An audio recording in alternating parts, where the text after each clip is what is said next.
where he was captured from. Now he was brought back to this island. He was put working out on the land as a shepherd, tending sheep. And one night, while sleeping under the stars, he heard a voice in his head, telling him to escape and go back to where he had come from. So he did. He wasn't too long back in Wales, and guess what happened again? He heard another voice in his head. If that was me, and I was hearing voices like that in my head, I'd go to see a doctor. But Patrick had a calling. And the calling that Patrick had was to come back to Ireland, to roam this island, preaching the Gospels, baptizing the Irish. And all over this little island of ours, there are lots and lots of little wells where Patrick baptized the Irish, converting the pagan Irish to Christianity, and that's what he did. Now, we were also told as children growing up on this island, when we were small, we were told stories about St. Patrick. We were told St. Patrick was the man who banished all the snakes from Ireland. And that may be true, it may be not, who's to know. But we were told that Patrick went up to a mountain. He summoned all the snakes to his feet, and then he pushed them all out into the ocean. But I have news for you, because he did forget quite a few, and they're all the politicians down in our government buildings today. We don't have a government house, we have a reptile house, to be honest. But that's Patrick, and Patrick is the main patron saint of this country. Now, we have patron saints too numerous to mention. Kevin was another fella, around the same time as Patrick. Came from a noble family, turned his back on nobility and wealth. Kevin did exactly what Patrick did, but Kevin was the man who built monasteries on this island. He's the second most important patron saint. The third most important patron saint, I'm only going to mention one more, again had a calling, roaming the country, preaching the Gospels, converting the pagans, baptizing the Irish. Again, lots of little wells all over this island where she baptized the Irish. But Bridget was the lady who built convents on this island. And they are the three most important patron saints of this country. St. Bridget, we celebrate her feast day on the 1st of February. St. Kevin, the 3rd of June. We all know when we celebrate St. Patrick's Day, don't we? Oh yeah. March the 17th, and that is the day the Irish go absolutely mad. In a good way. They sing, they dance, they drink, they smoke, and they have a good time. And Jesus, do the Irish know how to throw a party and have a good time. Now, if you've never been to Ireland for St. Patrick's Day, stick it on the bucket list, because I promise you, you'll thoroughly enjoy it. Now let's leave the patron saints of Ireland alone, and let's jump forward in time, just for a few minutes. Let's jump forward to 795, and in 795, who comes calling? They come from the Scandinavian countries. Across the North Sea they come, sailing in their long ships with the dragon heads. Some people used to say they had big red beards and wore helmets with horns in them. The Vikings arrived into Ireland, doing what the Irish were doing in England and Wales in the 300s and 400s. Pillaging, plundering, raping, robbing, but they don't stay. They leave as quickly as they get here. And they didn't return for another 45 years. The year now is 840. They came sailing again across the North Sea, and up the rivers of this country they came, and when they sailed up the River Liffey back in the year 840, it must have been some sight to behold. The River Liffey back then was probably 12, even 15 times wider than what it is today. And all that would have been around back then was green fields and forests. At one time, this whole island was covered in forestry. But they set up camp along the banks of the River Liffey, and where the River Liffey is joined by another river called the River Poddle, on the banks of the two rivers, they set up camp. The reason being, where the two rivers joined, there was a lake. The water in the lake was deep enough to tie up their ships. The Vikings liked the colour of the water, and they named that lake Dublin, meaning in English, Black Pool. And that's where we get the name of our capital city today, from the Vikings. But they set up camp along the banks of the two rivers for the next 160, 170 odd years. They were mingling with the Irish. They were intermarrying with the Irish. And before long, they were becoming a very, very, very powerful force on this island. They were leaving the little settlement of Dublin. They were heading out into the countryside, from the little villages and the convents and the little monasteries that had been set up years before. They were robbing and pilfering from. The High King of Ireland in 1014 was not happy with the Vikings. Now, the High King of Ireland in 1014 was a man called Brian Brew. The High King of Ireland. Now, I'm going to tell you something that you probably do not know. King Charles III of England today, did you know that his family have an Irish bloodline? You did? Well, he does. Brian Brew, if he was alive today, would in fact be King Charles of England, his 38th great-grandfather. Now, I bet you didn't know that. So even the monarchy in England today have an Irish bloodline. So I do have a question for you, and I will answer this question for you also. Do you think the Irish have a claim on the crown of England? The answer to that question is, honestly, we've enough problems. We don't want it. But it is true, if Brian Brew, the once High King of Ireland, back in 1014, if he was alive today, he would in fact be King Charles of England, his 38th great-grandfather. So the monarchy in England do have an Irish bloodline. But in 1014, Brian Brew was not happy with the antics of the Vikings whatsoever. He decided to confront the Vikings. The king of the Vikings, a man called Sitrick Silkenbeard. The two kings met, but they couldn't agree. But they did agree to battle it out. And just north of the city of Dublin today, overlooking Dublin Bay, we have a little suburb called Clontarf. And in 1014, it was July of 1014, the Battle of Clontarf took place. Over 6,000 men fought in the battle. A lot of them died in that battle too. Now, who do you think won the battle? You've probably heard of the term the Fighting Irish, and as this story progresses, you will soon realise that the Irish are experts at fighting, especially amongst themselves. But Brian Brew, when the Battle of Clontarf took place in July of 1014, he was way too old to fight in any battle. He was 73 years of age. So he watched the battle from a distance, while all of his immediate family fought in that battle. And most of his immediate family were killed in that battle also. A few days after the battle had finished, Brian Brew was in his tent praying. He was finding out that a lot of his family had been killed. He was a very sad man. He was, by the way, a Christian, and he was in his tent praying, and this old rogue Viking found out. And he went looking for the tent of Brian Brew. Now, I've been in this business a long time, guys. Now, I know you probably think today's my first day, but I've been in this business a long time. And over the years, I have been asked some very strange questions. I was driving through by a castle one day down in County Clare. Driving by this castle. The castle dates back to the 1200s. And somebody that day asked me, why did they build that castle so close to the motorway? The motorway was only there 30 years, guys. Now, as I say, I've been asked some very strange questions. But I was on my way to Galway another day, and I was telling the story about Brian Brew being beheaded in his tent. And somebody asked me, where was Brian Brew beheaded? Underneath the chin was the answer. But Brian Brew was dead. He was beheaded.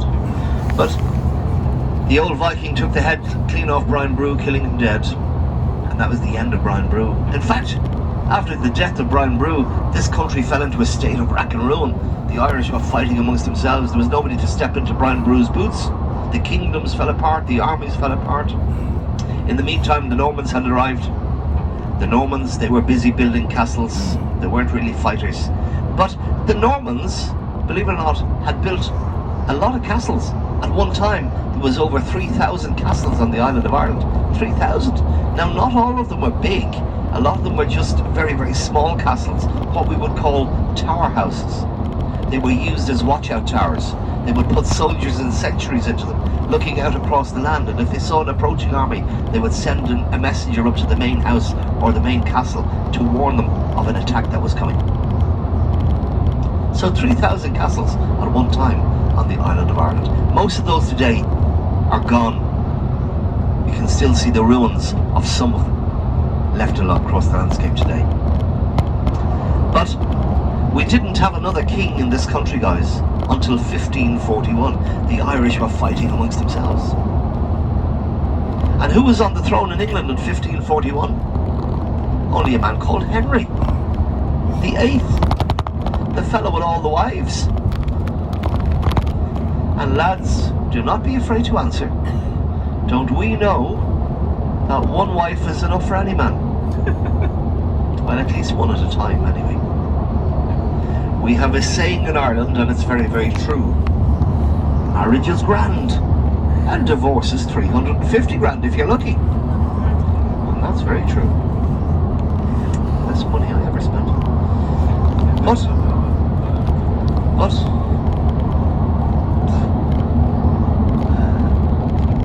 1541, King Henry VIII decides to crown himself the King of Ireland, and in doing so he sends his armies and his subjects to this country to basically cleanse the land of the Irish. It was ethnic cleansing in the 1500s. But if the Irish wanted to make a living and feed their families, they ended up having to pay rent and taxes to the Crown of England. And that went on for another 100 years, guys. 1641, the Irish had had enough. Some of the Irish wanted to pay rent and taxes, some didn't. So they decided that they would have a rebellion in 1641. But some of the Irish agreed, some disagreed. As a result of that, they were fighting again against each other and with each other. Fathers against sons, brothers against brothers, cousins against cousins. The 1641 rebellion, guess what? Was a failure. And as this story progresses, you will also realize that the Irish are experts at failures. We didn't have another rebellion in this country until 1798. And again, some agreed with the rebellion and some disagreed. And again, we had fathers fighting sons, brothers fighting brothers, cousins fighting cousins. And as a result of that, the 1798 rebellion again was a failure. There's a bit of a pattern emerging here, guys, isn't there? Failure after failure. Let's leave the rebellions alone. Let's jump back in time to the 1600s, just for a few minutes. And in the 1600s, the humble potato was introduced to this island. It came in from Europe, originally from Peru and South America, but the hundreds of thousands of peasant farmers on this island at that time, they found potatoes easy to grow. They could cultivate 2 crops a year, one in winter, one in summer. They could store potatoes through the winter to help them feed their families. They could sell potatoes to help them pay the rents and taxes to the crown. And life was pretty good. All the way from the 1600s until 1845. Now, the population of this island today, guys, is 7.2 million people, north and south. Thereabouts, 7.2 million. Probably a little bit more. The borders in this country seem to have been opened by the 2 previous governments, and we have people coming into this country who are undocumented. So it's probably a little bit more on the island today. 7.2 million is the number that we're told. I reckon it's more. But back in 1845, there was 8.5 million people on this island. 8.5 million. A hell of a lot more than what they tell us there is on this island today. Most of those back then, guys, were peasant farmers. But 1845 comes along, disaster. The potato crops fail due to a disease, a potato blight, which basically rotted the crops in the ground. We call it in Irish history the Irish potato famine, or in Gaelic, in the Irish language, or in Gaelic, an Gorcha Mór, which means the Great Hunger. For 7 years we were thrown into a famine in this country. There was no food. Well, there was, but the Irish weren't getting it. The peasant Irish farmers were evicted off the land by the English, and when they were evicted off the land, their little houses that they lived in were burnt down by the English, making sure that the Irish would not move back in onto the land. They'd nowhere to live. The strongest of the Irish at that time made it to the cities of this country to climb on board what were called famine ships. These famine ships were bringing people to other countries that were hoping to make new lives for themselves right across the world. Canada, America, even further afield. An awful lot of these people who boarded these boats never made it to their destinations alive, and as a result of that, these so-called famine ships became known as coffin ships.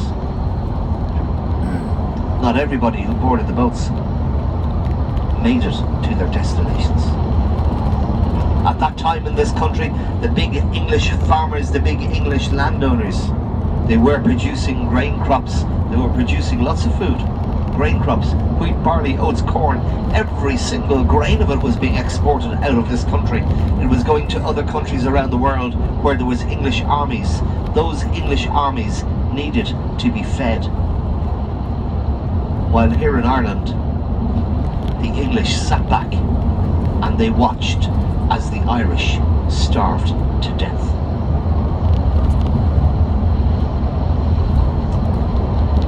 At that time as well, in this country, guys, if you broke the law, no matter how petty the crime was or how serious, if you were caught, you were put on board what they called prison ships. They were sent away to faraway lands like Australia, New Zealand, Tasmania. They never saw their husbands, their wives, their friends, their families, or their children ever again. And this is one reason why today we have so many people around the world who have Irish ancestry. Do we have any Australians on the bus today? What part of Australia? Oh, nice, nice. I have relations in Sydney and Melbourne, nieces and nephews. By the way, have any of you ever been to an Irish wedding? An Irish wedding goes on for 3 days, guys. All my family in Australia, all my nieces and nephews, they all work in medicine, they're all doctors. And one of my nephews got married to an Irish Australian girl there 2 years ago. Her parents were Irish, she was born in Sydney. But he married an Irish Australian, they got married in Sydney. And then they decided, let's go back to Ireland, let's have a wedding in Ireland. So they did. And guess what happened? She brought home 45 of her immediate family, Australian family with her. So there was nearly another invasion. 45 Australians arrived into Ireland for this wedding. As I say, an Irish wedding goes on for 3 days, an Irish-Australian wedding 3 bloody weeks. Now, the Irish have a reputation of being able to drink, I'm sure you know that. I have news for you. Those bloody Australians can drink the Irish under the table. That wedding went on for 3 weeks, guys. I had to come back to work. I was suffering from alcoholic poisoning because of those bloody Australians. So, for the lady from Australia on the bus today, I'm not going drinking with you, right? No way, no way, no way. Guys, if we look at Australia today, 20% of Australians have Irish ancestry. 20%, isn't that crazy? Do you have any Irish in you? British German. Oh. I'm Irish English. So, yeah, I know. Let's see. Do we have any Kiwis on the bus today? Anyone from New Zealand? No. Thank God for that. I say that in jest. Anybody who follows rugby, 2 years ago, the All Blacks, the Kiwis, they knocked the Irish rugby team out of the World Cup. I was devastated, so I blacklisted them all and said, I'm not talking to them ever again. So last year, what happened, they came to Dublin to play the Irish again in rugby, and they wouldn't even let us win on our home ground, like, hello. So I just said, you know what, nah. I had a lady on the bus from New Zealand the other day. She was sitting up here in the cruise seat beside me, and she had already sat there when I realised she was from New Zealand. I said, Jesus, why did I let her sit there? But I know everything was grand. But I did tell her that we are playing again in November in the US. I hope to be there. I have a friend who lives in Canada. He tells me he has a ticket for me, so hopefully we're going to go over in November and we're going to play them again.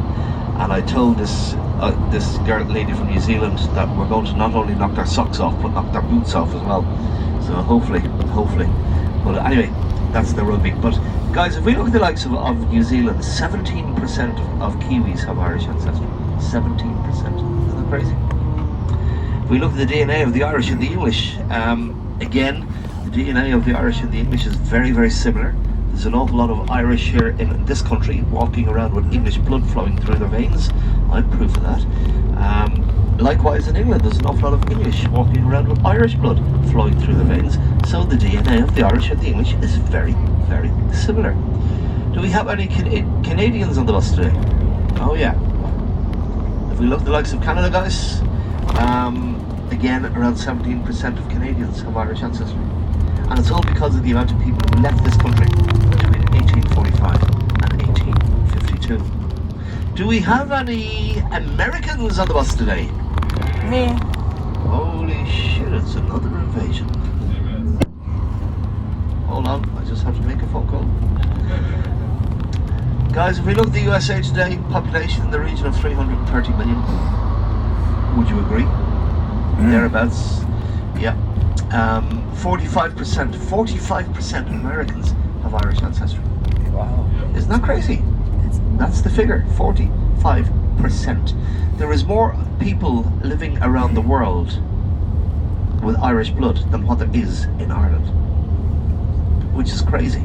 And it's all because of the potato famine back between 1845 and 1852. We lost 6 million people to either emigration or death by starvation in this country in those 7 years, 1845 to 1852. Isn't that amazing?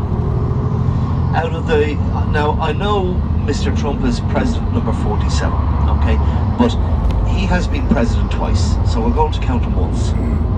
Out of the 46 presidents that you guys have had in the USA, how many of those would you reckon have had Irish ancestry? A lot. A lot. 50% out of 46. 23 out of 46 American presidents have had Irish ancestry. Again, that's an amazing figure. John F. Kennedy, I'll just name a few. John F. Kennedy, Ronald Reagan, Gerald Ford, Bill Clinton, Joe Biden. There's 5. Barack Obama, 6. So there's 6 American presidents. And people say, Barack Obama, how the hell he has Irish ancestry? His great-great-great-grandfather left this country between 1845 and 1852. And he does have Irish ancestry. In fact, when he was president, he came to Ireland to visit. He found out that he still has family living on this island. He has long-lost cousins living down in County Offaly, the south of the island. A little village, in fact, called Moneygall. So back in 2011, Mr. Obama came to visit. He went down to Moneygall. He went walkabout around the village. He kissed babies. He shook hands. And then he went drinking Guinness all night with his long-lost family. Yeah. Have you all tasted Guinness? Do you like it? No. Well, I'm with the nose. I don't like it at all. It's woeful stuff. The last time I drank Guinness, the last time I tasted Guinness was about 45 years ago, and I swore I'd never let it pass my lips again. But they say that if you put anything into Guinness, it's sacrilegious. If you drink Guinness with champagne, it's not that sacrilegious. If you're not mad about the taste of Guinness, guys, a little tip for you: a little bit of blackcurrant into the bottom of the glass. When the bartender is filling it with Guinness, it sweetens it up just a little. The more Guinness you drink with the blackcurrant, the less, as you drink it, the less blackcurrant you will want. Guinness is an acquired taste. It does grow in you. Yeah, I heard some of you did Guinness, the tour of Guinness there recently. Yeah, waste of money. Yeah. if you put enough marketing into selling sand to the Arabs, you will sell sand to the Arabs, and that's exactly what has happened in Guinness. I think it's about 28 euros at the door for an entrance fee, and they'll tell you, the tour is 28 euros and you get a free pint of Guinness at the end. I have news for you. The pint is 28 euros and the tour is free. I have a friend who would be a Guinness drinker. We went to Guinness there about 4 or 5 years ago.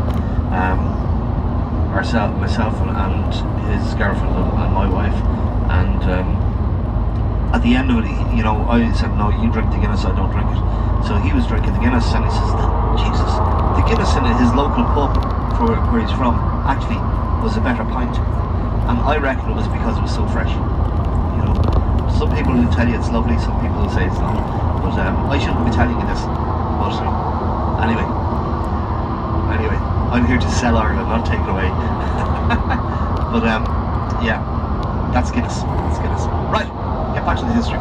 So 1845 to 1852, guys, a very, very dark time in Irish history. We lost 6 million people to emigration and death by starvation. By 1852, the crops had come good again. The population had fallen to 2.5 million. It took another 50 years for the population to build back up. 50 years. And by the early 1900s, that had begun.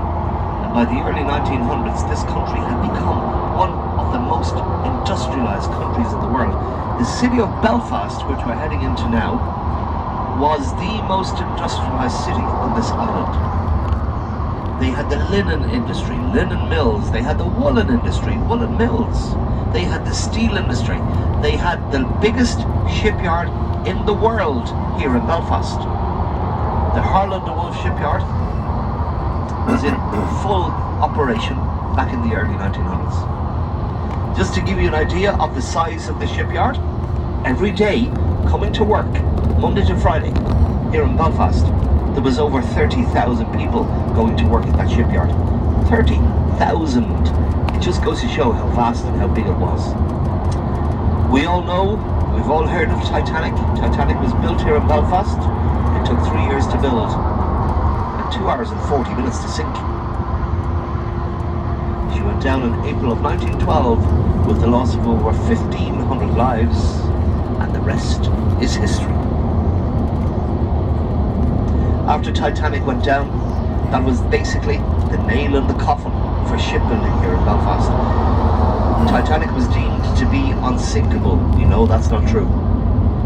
But after Titanic sank, the companies around the world began cancelling their orders with the shipyard here in Belfast, and eventually it closed down. Today, there is no shipyards in this country whatsoever. Here in Belfast, we do have a breaker's yard for ships when they come to the end of their sailing life around the world, and the oceans and the seas. They come to Belfast to be broken up for scrap metal, and that's what we have in Belfast today. Now, if anybody is planning to come to Belfast either on a day trip or spend some time in Belfast, there is 2 must-dos you'll do in Belfast, according to the Lonely Planet guidebook. You go and visit the Titanic exhibition, and I have to say it's a wonderful way to spend 2.5 hours. On one of the walls in the museum, guys, the names of the 1,500 people who died on Titanic are inscribed on the walls up here, so they are still being remembered. You'll also see the old dock where Titanic was built. Now, the dock has since been filled in, right? It's now a concert venue. The whole concerts up here where they built Titanic, where the dock was. They filled it in. Now it's used as a concert venue during the summer months. But parts of the old gantry that was used to build Titanic are still there. You can still see parts of the old gantry. And when you go and do the exhibition, the Titanic exhibition, there is one part of it, and the noise in it is unbelievable. And it's just the way you could imagine a shipyard would be, the noise in the shipyard when they were building boats. The rivets that they were using for the metal, they were all heated, and they were banging them into place with sledgehammers. And the noise in that part of the exhibition is unbelievable.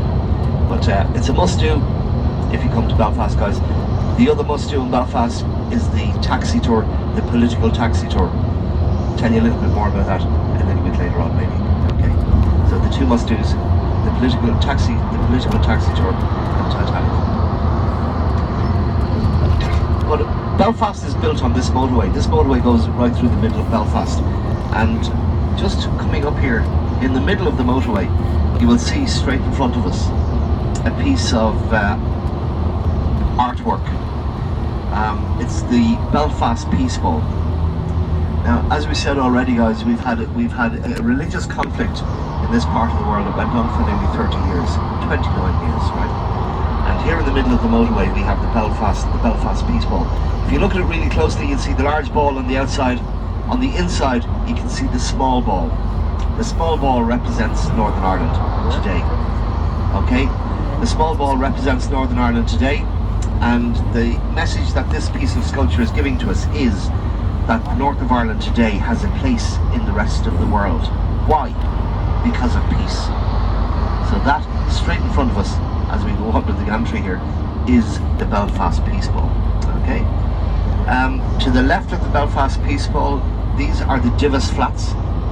Now, during the time of the conflict, there wasn't a window in these flats which did not have a green, white and orange flag flying from them. This was a Catholic area on the left-hand side of the road. On the right-hand side of the road, we had a Protestant area. And they were two communities that hated each other. And I mean hated each other.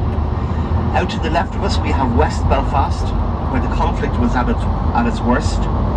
We have the Catholic Falls Road out there. And 150 metres across from that, we have the Protestant Shankill Road. And again, they were two communities that hated each other. We have housing estates here in Belfast, guys, where we had one side of the street was Catholic and the other side of the street was Protestant. And they slaughtered each other. They hated each other. And that went on for 30 years, thereabouts. And the Irish and the British government sat back and did absolutely nothing about it. Belfast today is a very, very different city to what it was 27 years ago. Back then we had the Europa Hotel in Belfast. You'll see straight out in front of us, guys, there's a tall grey building with a seahorse on the front of it. That's that's the Central Plaza Hotel. That's where Joe Biden stayed when he was here giving his support to the anniversary of the 25th anniversary of the peace agreement. Just to the right of that is the Europa Hotel. The Europa Hotel at one time was the most attacked building in the world. I, in a previous life, was a musician. I had a band back in the late 80s and the early 90s, and we used to travel this country playing in different towns every night. And I remember, we were booked to play a wedding in the Europa Hotel. And I remember saying to my mum and dad, we're heading to do a wedding up in the Europa Hotel tonight. And my father said to me, he says, you're not going to that shithole, are you? And I says, yeah. I says, that's grand. He says, no, he says, that's dangerous. And I says, it's a wedding, we're going to be alright. So we played the wedding, and we packed all the gear into the back of the bus, and we headed back to Dublin, dropped all the band off. I was driving, and I remember pulling in outside where we used to live, and my dad was up early that morning. He was heading down to the farm, and I was in the kitchen having about 5:30 in the morning, and we were sitting having a cup of tea and having a chat. He says, turn on the radio there. He says, we'll get the news. So I turned on the radio anyway. The next thing he says, he says, where were you last night? I said, the Europa Hotel, Belfast. He says, it's after being bombed. It was firebombed, yeah. Somebody threw firebombs out and set off the firebombing, and over those years that I worked here in Belfast, or in the north of Ireland, I have some very, very scary instances that I've been involved in and seen. Don't really like talking about it, but it was a different way of life back then, and I was young and dumb, and I wanted to make a living and so on and so forth. But Belfast today is very, very different to what it was back then.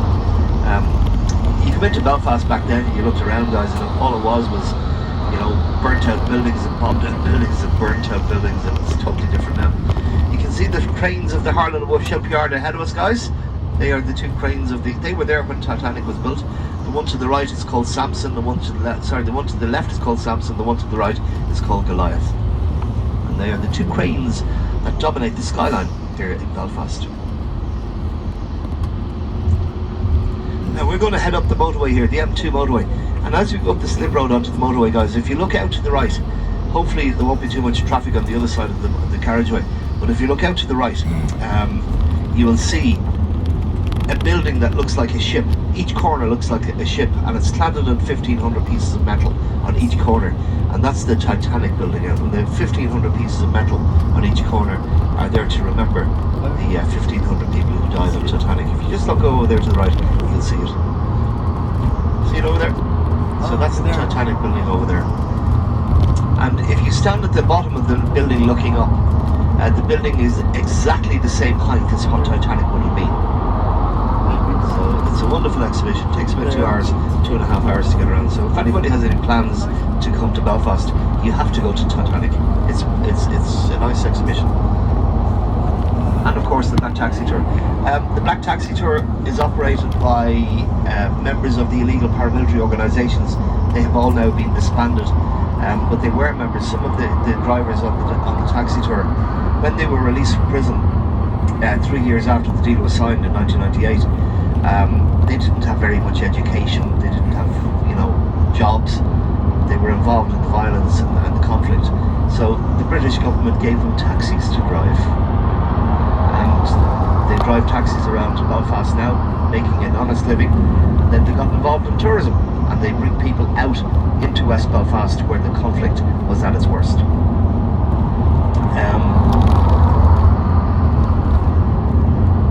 You go into, they'll take you up into the Shankill Road, and you might have seen, on TV some of the murals that were on the walls of the houses. And some of the murals are excellent, I have to say. But you go up into West Belfast, into the Protestant area, Shankill Road. There's one particular mural on a wall, and you're looking at it. And if you walk to the left or walk to the right of the mural, there's a guy. He's pointing a rifle, and his eyes and the rifle will follow you no matter where you walk. It's quite amazing, I have to say. And then they'll take you over to the Peace Wall. They'll stop at the Peace Wall. You can get out. You can write a message on the Peace Wall, and after that they'll take you over to the Catholic side of West Belfast, and again they'll show you the murals on the walls in the housing estates over there in West Belfast and the Falls Road. So it's quite amazing. So if you're travelling to Belfast, if you're coming to Belfast for a couple of days, guys, as I say, the Black Taxi Tour and of course Titanic, two must-dos according to the Lonely Planet guidebook. Is that okay with you? Enough of that. Let's get back to history. Or do you want a break? I want a drink. Back to you in a minute. Actually, I will be back to you in a minute because I have to make a phone call. We're going up to Dunluce Castle, so I just have to book in. So I will I'll let them know that we're on the way. Okay. Back to you in a couple of minutes, guys.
Yes, getting back to the history, guys. Getting back to the history. In the early 1900s, as I say, Belfast was the most industrialised city on the island of Ireland. But the Irish down south were already thinking about another rebellion.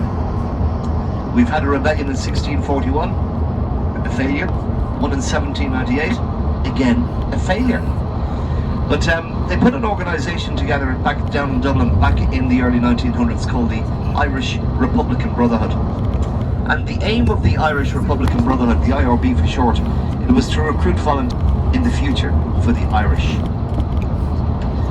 They were recruiting volunteers, they were buying weapons, and by 1916 they said, let's get this rebellion on the road. So the 23rd of April 1916, it happened to be Easter Sunday. They decided that the rebellion would go ahead. So they marched on Dublin Castle, the seat of British power in this country at that time.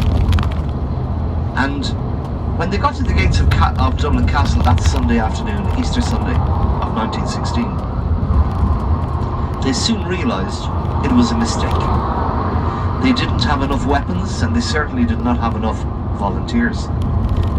So instead of trying to take over Dublin Castle, they marched into the city of Dublin and they took over 4 buildings in the city of Dublin. The General Post Office on O'Connell Street, still there today. In fact, at the second pickup point this morning, we parked up on the pavement outside the GPO, the General Post Office. Now, there's a bit of controversy going on at the moment about the General Post Office, because they're talking about redeveloping the post office itself and making it into a shopping mall, and they want to put offices into it as well. I'm totally against it, and an awful lot of people in this country would be totally against it, because it is where the Irish volunteers barricaded themselves into in 1916, and it was in that building as well that the leaders were gathered that Sunday evening, and they had a meeting, and out of that meeting they had made 2 big decisions. Firstly, the first decision was they were going to call themselves the new Irish Provisional Government, which they did. And the other decision which was made, they decided to put a document together, and this document was called the Irish Proclamation. Now, it was in this building, the General Post Office, that all of this took place. Now, in layman's terms, what the Irish Proclamation document said and read was the new Irish Provisional Government are calling the people of Ireland to its flag, to take the land of Ireland back for its people, and when that happened, each and every citizen on this island would be equal. So, the leaders in the GPO that Sunday evening, they had that document printed up. It was signed by 7 leaders, and the next morning one of the leaders came outside and he read the document to the people on the street. After that, he went back inside, and they barricaded themselves in, waiting for the English to respond. They did. They brought a gunship up the river and they began to shell O'Connell Street. The shelling went on relentlessly for 3 days. The other 3 buildings they took over in the city of Dublin that Sunday afternoon, one was the criminal law courts along the River Liffey. Today we know it as the 4 Courts. It's only used today for family and commercial law. The other 2 buildings was the College of Surgeons on St. Stephen's Green, still there today, and it is recognised the world over today as being one of the best medical schools in the world. And the other building that took over was the largest bakery in the city of Dublin at the time, supplying the people of Dublin with bread. It was known as Boland's Mills. Long since gone, I'm afraid, closed down back in the 1980s. But the 4 buildings that they had taken over, there was volunteers and leaders of the rebellion in each of the buildings. But the main leaders, as I say, were in the General Post Office.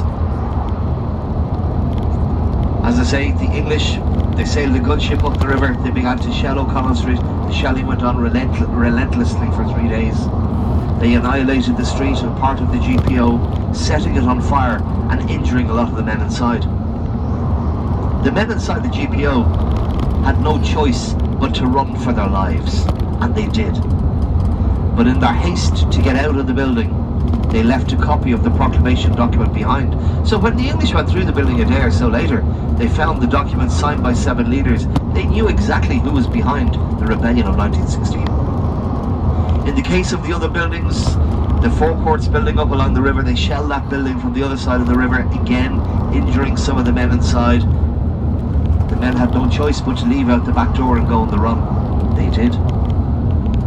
The other two buildings, the bakery and the College of Surgeons, again, the British rushed those two buildings with soldiers, again leaving the men inside with no choice except to run for their lives. So just like the 1641 rebellion, just like the rebellion of 1798, the rebellion of 1916 was a catastrophic failure. As I said, the Irish are excellent in fighting amongst themselves, and they've also deemed to be excellent in failures. 3 rebellions, 3 failures. But in the days after the failed rebellion of 1916, as I say, the British knew who the leadership were. They went hunting them down. Before long, they had all of the leaders arrested. Some of the volunteers, not all of the volunteers, but some of them. They were brought to Kilmainham Jail in Dublin. Kilmainham Jail in Dublin today, guys, is the second most visited tourist attraction in the city of Dublin after Guinness. There's a lot of history in Kilmainham Jail. And if you would like to visit Kilmainham Jail, I do suggest you check online for tickets. It's probably sold out, but each morning at 9:30, they do get cancellations and they do resell the cancelled tickets. So it's kilmainhamjail.ie if you want to get yourself some tickets for Kilmainham Jail, alright? But they were all court-martialed in Kilmainham Jail, and every single one of the Irish were sentenced to death by firing squad. And before long, those executions had begun. The executions went on through May, June, July, August, September, October, and into November of 1916. By November of 1916, they had almost gotten through all of the execution list except for one man, his name, Eamon de Valera. Now, Eamon de Valera was the son of an Irish mother and a Spanish father. He was taken from his jail cell the day he was due for execution. They left him till very, very last for a very, very good reason. But on the day he was due for execution, they brought him from his jail cell through the jail into what was known as the Stonebreaker's Yard, the executioner's yard. He thought he was going to be executed, but the English were afraid to execute Eamon de Valera, and the reason they were afraid to execute Eamon de Valera was because he was an American citizen. He was born in the USA, in New York, and for that reason he was released. The English at the time feared repercussions from the USA if they should execute an American citizen, so he was released.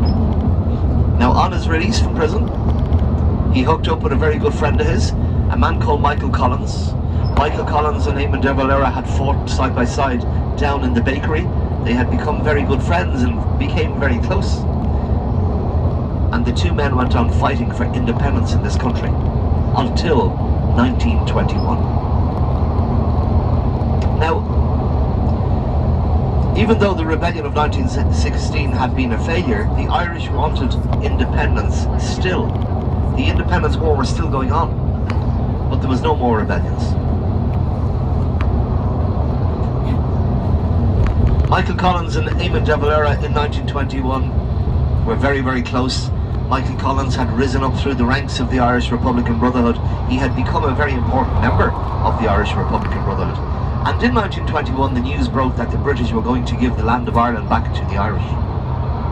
Michael Collins was appointed to go and negotiate a treaty with the English. But when he got to London, it was a different story.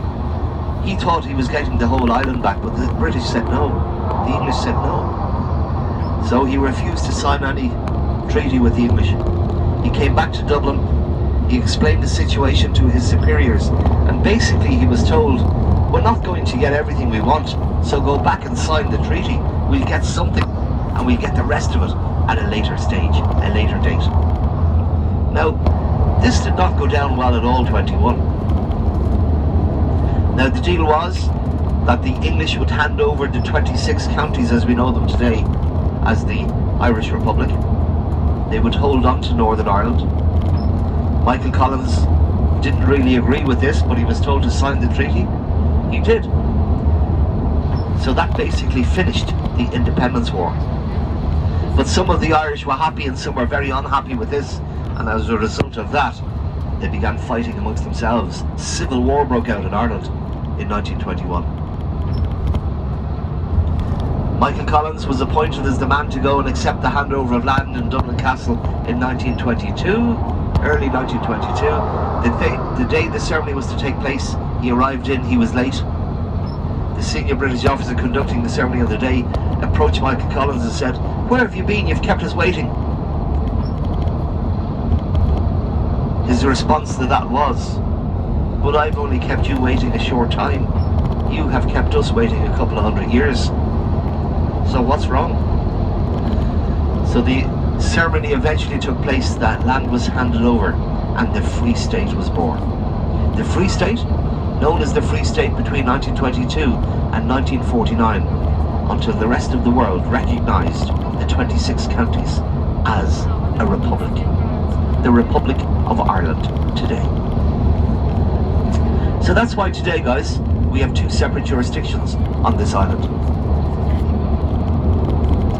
1922, the Civil War was in full swing. Michael Collins was travelling home to County Cork to a family wedding. Himself and a party of 11 others came on an anti-treaty ambush, and in that ambush he was shot dead.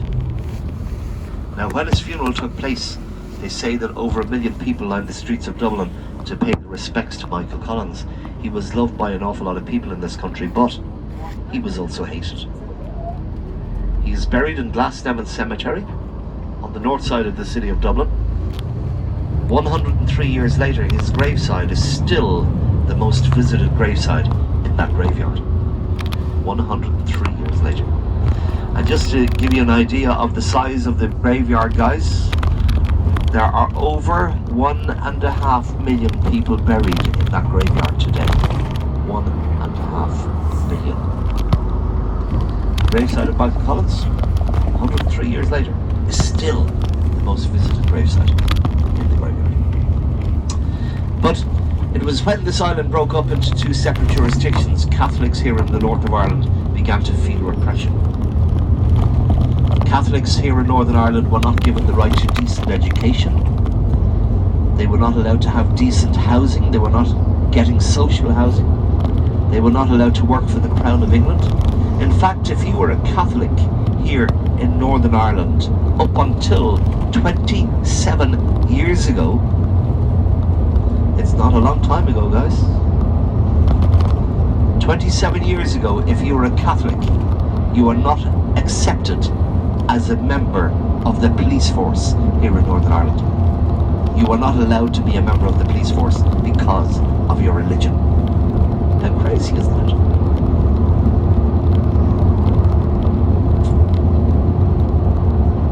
So, Catholics were being repressed. And that repression went on until 1998. Down south it was a different story. The governments of the day, they were being set and led by the clergy of the day. The religious orders had an awful lot of power with the government. They used to do what they were told by the religious orders. I will go as far as to say an awful lot of people down south, right from the 20s up until I could say the 1980s, guys, they were afraid of the religious orders. They had so much power. You might have heard this country being, called Catholic Ireland or Holy Ireland. Might have been at one time. Certainly not today. An awful lot of people in this country have fallen away from religion. And the reason they have fallen away from religion is because of the cover-ups that these religious orders were responsible for. And I mean cover-ups. The abuse suffered at the hands of members of these religious orders. Now, I don't want to get talking about that today, guys, because there are still investigations going on.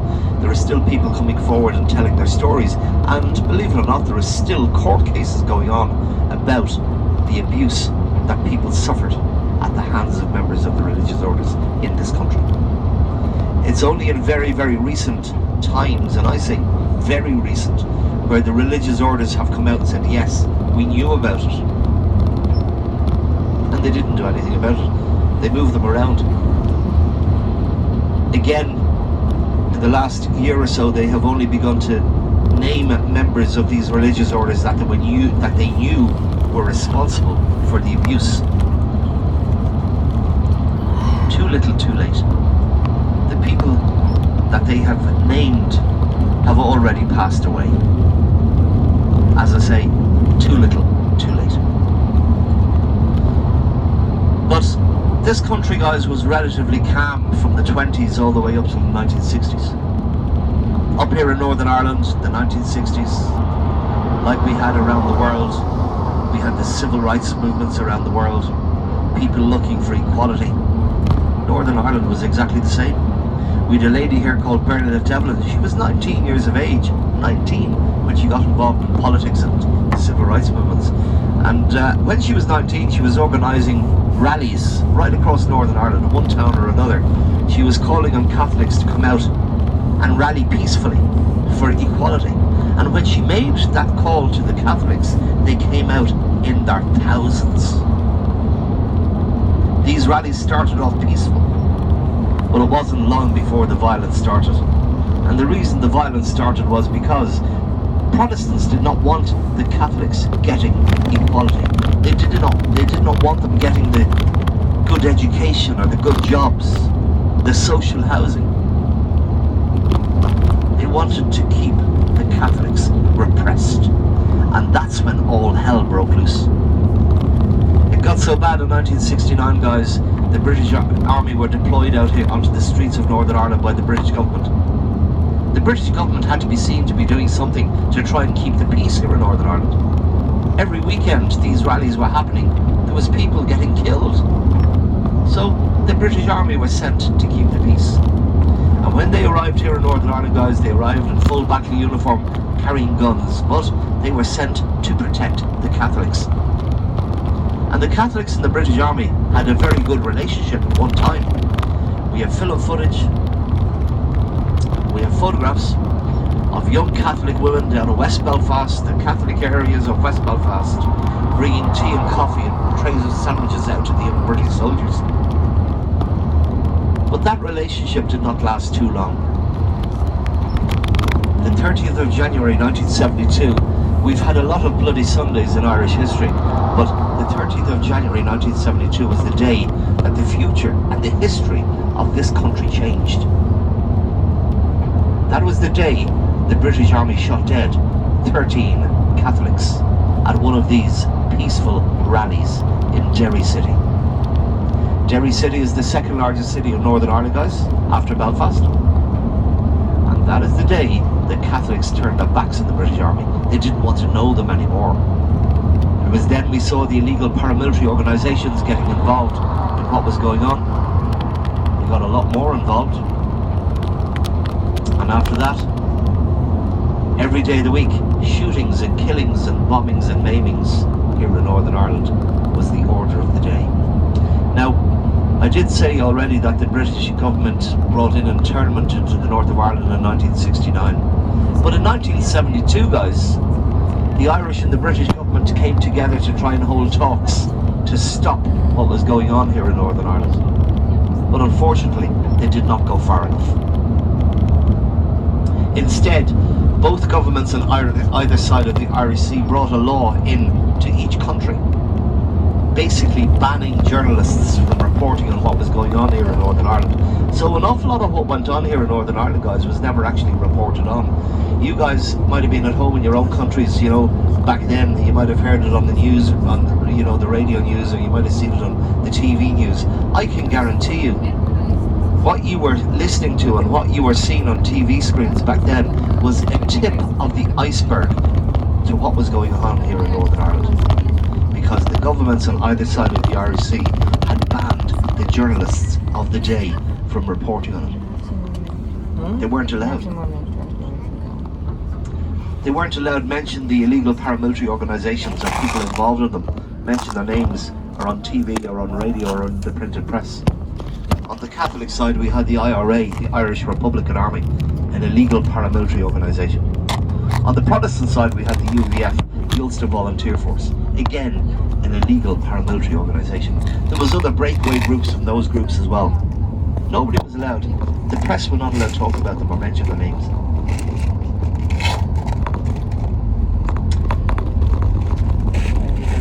So, the 1970s, guys, we saw segregation between Catholics and Protestants becoming a lot wider.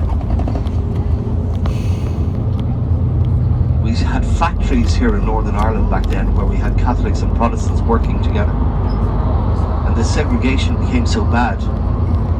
When they were going into work in the morning time, there was one entrance for Catholics and one entrance for Protestants into the same job. When they worked on the factory floor, they spoke to each other because they had to. When it came to the lunchtime or break time, there was one canteen for Catholics, one canteen for Protestants. When it came to the end of the day, they went home through the entrances they had come in through. And that's how bad this segregation became. Across Northern Ireland, we had housing estates with Catholics and Protestants living in them. There was walls built. These were called segregation walls to start with. Then they became known as peace walls. Peace walls to keep Catholics and Protestants apart. The most famous one of those walls today, guys, is still standing. At one time we had over 300 of these peace walls in Northern Ireland. 300. We've about 27 of them now. The most famous one is down in West Belfast. It runs between the Catholic Falls Road and the Protestant Shankill Road. Now, these two roads run parallel together for about 4 kilometres, about 3.5 miles. And down the middle there's a wall. That wall is 40 feet in height in some places. This is today. That wall is still there. It's 40 feet in height in some places. There's gates that open at 6:30 in the morning. They close at 8 p.m. at night. Some of the gates have police on them watching people going from one side to the other. When the gates in that wall closes at 8 p.m. at night, guys, we still have young kids coming out as young as 8 and 10 years of age. And when they're closing the gates in the evening time, those kids are shouting abuse and throwing stones and bottles at the kids at the other side. So even today, 27 years after we have had peace in this part of the world, that hatred is still there between Catholics and Protestants. Now, thankfully it is in the very, very, very small minority, but it is still there. And these are young kids, as I say, 8 and 10 years of age, and they have had hatred instilled into them from their parents, their grandparents, and great-grandparents. It's unfortunate to say, it's still going on 27 years after we have found peace.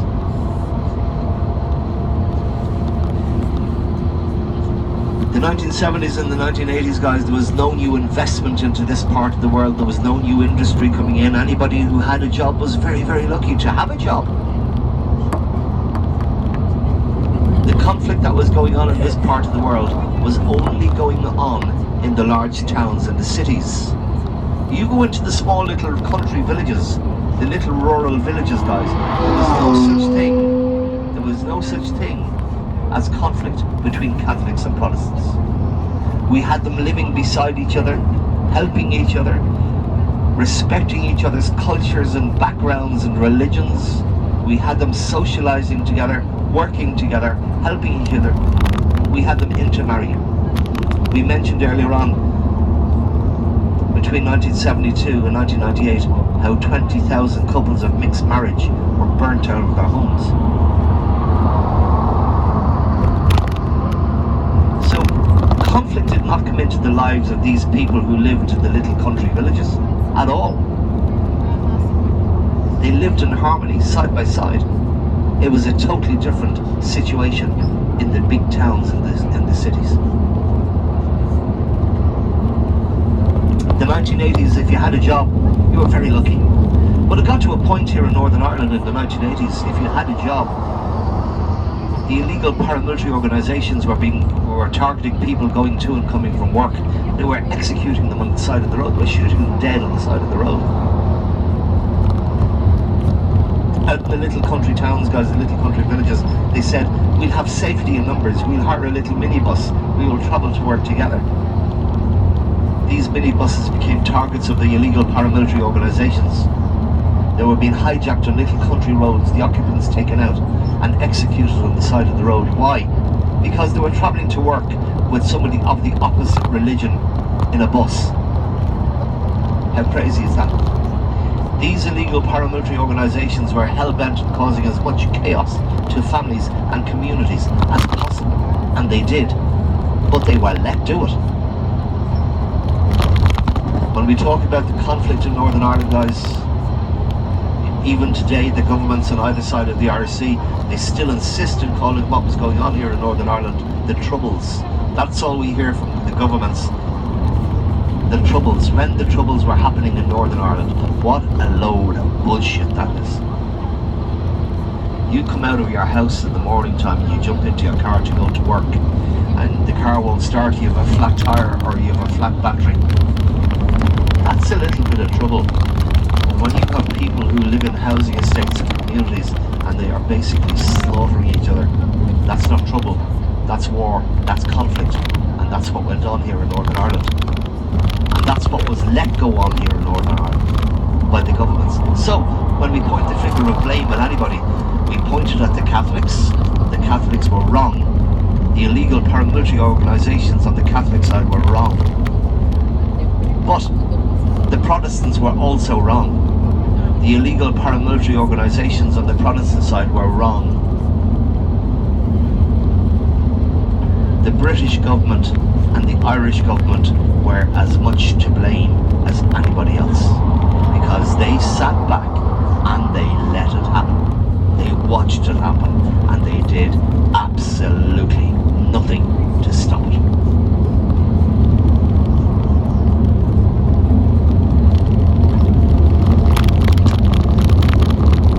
The 1990s, guys, things weren't the same here in Northern Ireland. The 70s, the 80s, the 90s. 1993 came along. What happened in 1993? Well, Bill Clinton arrived into Dublin one morning, the American president. He gave a speech in government buildings in Dublin. That afternoon he gave a speech to almost 20,000 people in the middle of Dublin city. And that evening he was whisked away. He had made a request to meet the leaders of the illegal paramilitary organisations here in Northern Ireland.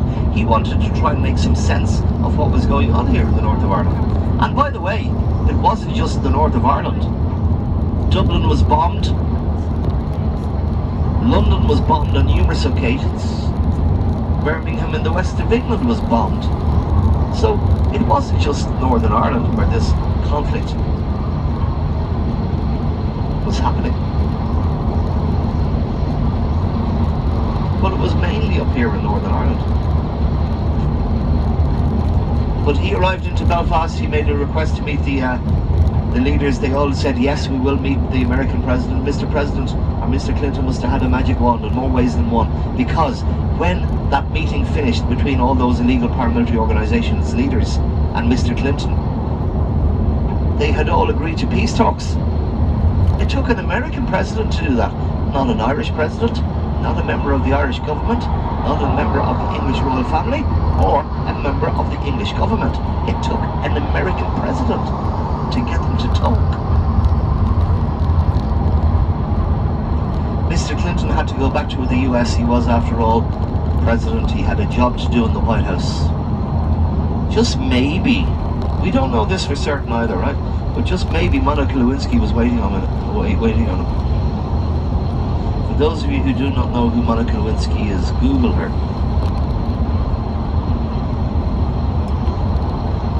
But when Bill Clinton got back to the States, he appointed a guy. He asked a fellow called George Mitchell to come to this country. And by the way, 2 days ago I was out on a tour. Where was I?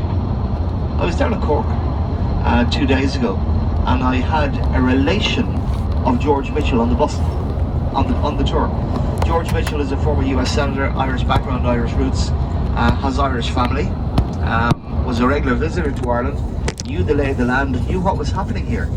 And 2 days ago